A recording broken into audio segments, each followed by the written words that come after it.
संगम नगरी प्रयागराज के ENT specialist doctor Subhash Chandra Verma ने एक अनूठा ऑपरेशन किया है। उन्होंने एक मरीज की नाक में पिछले 15 दिनों से मौजूद जिंदा जोंक को ऑपरेशन के जरिए बाहर निकाला है। ये जोंक वाटरफॉल में नहाते वक्त नाक में दाखिल हो गया था, लगातार ब्लड को सक कर रहा था, लगातार हलचल होने से उसकी नाक से ब्लीडिंग हो रही थी।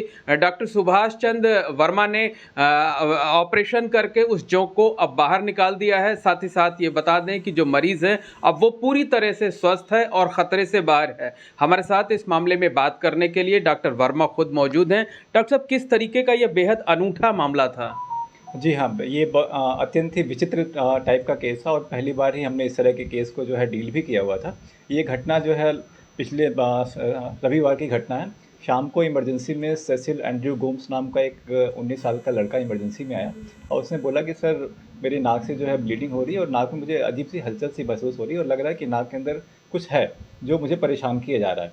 फिर जब हमने उससे जानकारी लेनी चालू की, इसके बारे में पूछना चालू किया, तो उसने बताया कि 15 दिन पहले जो है वो उत्तरांचल में एक मुक्तेश्वर के पास एक वाटरफॉल था।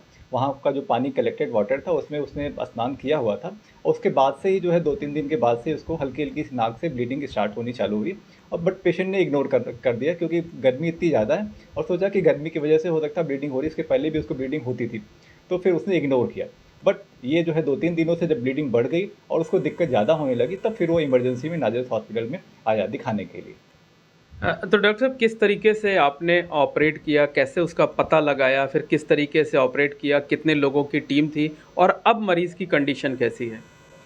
पेशेंट को जब संडे को आया पेशेंट को, फिर हमने पेशेंट को एडमिट कर दिया क्योंकि ब्लीडिंग हो रही थी, तो पेशेंट को एडमिट करके कुछ एंटीबायोटिक सारी चीज़ें हमने दी उसको और नेक्स्ट डे मॉर्निंग के लिए प्रिपेयर कर दिया क्योंकि हो सकता है उसमें बेहोशी की हमारी पूरी टीम रहती है। बेहोशी के डॉक्टर एसपी सिंह से, सिस्टर एन थी, डॉक्टर अनिर्विना थी। फिर हमने उसको पेशेंट को बेहोश करके जब नाक के अंदर दूरबीन डाल के देखा तो हमें अंदर इन्फीरियर टर्मिनेट के पास में जो है एक जिंदा जो है जोक अंदर पड़ा हुआ ब्लड को सक करता हुआ दिखाई दिया वहाँ पे। फिर हमने जो है एक अलग तरह की फॉर्सेप्स होती है जिसको ब्लैक्सली फॉर्सेप बोलते हैं, उससे हमने जो है उसको पकड़ा और सावधानीपूर्वक धीरे धीरे करके आसपास के जो नॉर्मल स्ट्रक्चर्स हैं उनको बिना जो है डिस्टर्ब किए हुए आराम से उस जोक को जिंदा जो है निकाल दिया नाक से।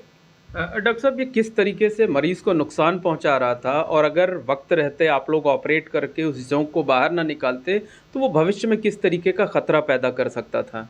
देखिए, जो जोक होता है ये बहुत ही साइलेंटली जो है ब्लड को खून को सक करता रहता है क्योंकि उसके अंदर एक बॉडी से एक अलग तरह का पदार्थ निकलता है जिसको हाइडीन बोलते हैं। ये बेसिकली ब्लड को क्लॉट होने से बचाता है, क्लॉटिंग नहीं करने देता ब्लड को, और धीरे धीरे करके ब्लड निकलता रहता है और उसको सक करता रहता है। जो ये जोक होता है अपनी वेट से 8 से 9 गुना जो है वजन का ब्लड अपने अंदर इकट्ठा कर सकता है। तो सोचिए कितना जो है ब्लड ये सक कर लेता और वहाँ पड़ा रहता या फिर धीरे धीरे करके मूव करता रहता।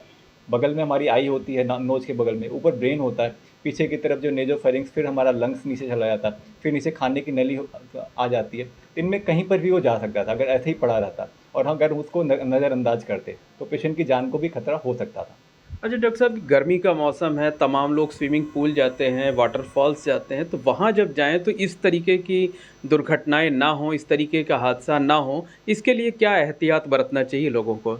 देखिए, बेसिकली हमें अगर स्विमिंग पूल में कहीं पे जा रहे हैं तो हमें इस चीज़ का ध्यान देना चाहिए कि वहाँ का पानी जो है रेगुलरली जो है चेंज होता रहे। वहाँ पे स्टैग्नेंट वाटर ना रहे। तालाब में, पोखरों में, ऐसी जगहों से में जो है स्नान करना या स्विमिंग करना हमें बिल्कुल अवॉइड करना चाहिए। अगर इस तरह से हमें अगर करने के बाद अगर हमें लगे कुछ नाक में कुछ इस तरह की घटनाएँ हो रही हैं या फिर ब्लीडिंग हो रहा है या नाक में कुछ ऑब्स्ट्रक्शन हो रहा है, नाक से पानी आ रहा है, तो फिर तुरंत जो है नाक कान गला रोग विशेषज्ञ को जाके दिखाना चाहिए। डॉक्टर साहब, किस तरीके से बेहद अनूठा मामला था ये? जी हाँ, बिल्कुल। इस तरह के जो है जोक, वो भी नाक में इतने दिनों तक पड़ा हुआ, एक विचित्र केस था, हमने पहली बार ही देखा हुआ है और हमने जब जाके लिटरेचर में देखा तो इस तरह के मामले भी बहुत ही जो है रेयर ही कुछ ही केसेज इस तरह के रिपोर्टेड आए हुए हैं। जो मरीज़ है, मरीज़ की कंडीशन अब कैसी है और उससे आगे किस तरीके का एहतियात बरतना होगा?